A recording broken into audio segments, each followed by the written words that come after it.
Are you afraid of death? I'm afraid of other things more. Why? Because death to me just seems like there's nothing that we can confirm in terms of an afterlife. So to me, that seems terrifying. Like I would be more worried about that than other things. I don't think about that ever really, because it's beyond my capacity of comprehension. So I just leave that lie fundamentally. But if death is the thing you're most afraid of, you're very fortunate. So there are things that are far worse than death, like far worse. So, I would say I've experienced a fair number of those. So what would you say is worse? Unbearable pain that doesn't go away. Yeah.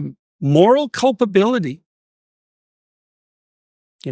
Like how much do you want to be responsible for the suffering that your stupidity has engendered? So that's rough. So that's why there's conceptualizations of the soul, let's say, in classic religious writings.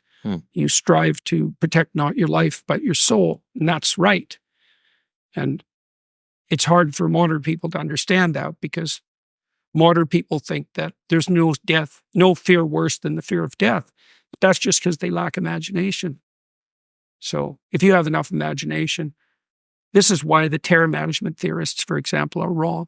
We construct our beliefs to protect us against death anxiety. It's like if the thing you're most worried about is your own demise, then you haven't delved very far down the rungs of Dante's Inferno, because there's things that are much worse than death.